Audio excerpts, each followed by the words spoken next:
Guess what, y'all? Trump signed an executive order starting 2026, public housing, all that. You get 2 years minimum, maximum. You can only be on housing for 2 years maximum. And after that, you got to figure out what you're going to do. And I think that's a good thing because a lot of these women be getting on this housing and Section 8 and they be sitting on it 5, 6, 7 years, however long they was allowing them to. And they get lazy, they go buy all these Birkin bags, get all this extra and then they want to sit up here and act like they just balling when in fact the government is helping you. So one thing they don't do, they won't go get a great paying job because they know the better the job, the more rent they have to pay.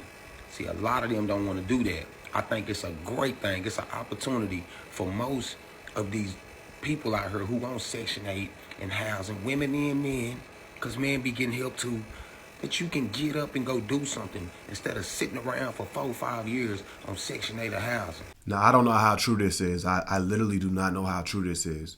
But this is something that I have been wanting to happen for a very long time.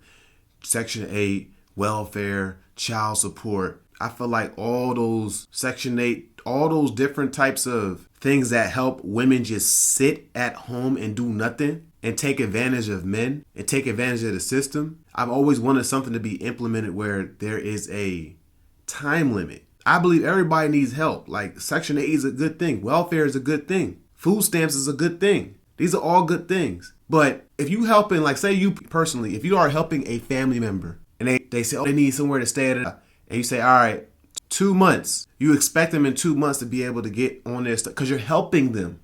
You're not helping somebody when you give them 2 years, 5 years, 10 years, 15 years. You're just enabling them at that point. Everybody needs a helping hand up at times. Not everybody, but most people do. But how do you make the distinction between helping somebody and enabling them? Helping is you give a limited time. This is like the best example of helping somebody. Somebody's carrying a lot of groceries and it's so heavy for them and it's, they're trying to take steps up the stairs and it's difficult. So what you do is you take some of the bags and you help them up the stairs.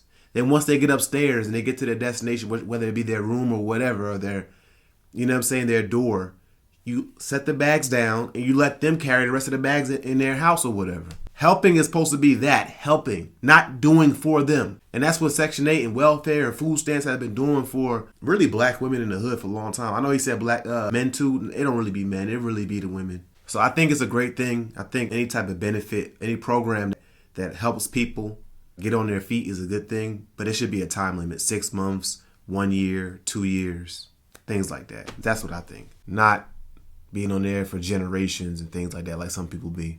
20 years and 30 and 40 years, that's crazy, bro.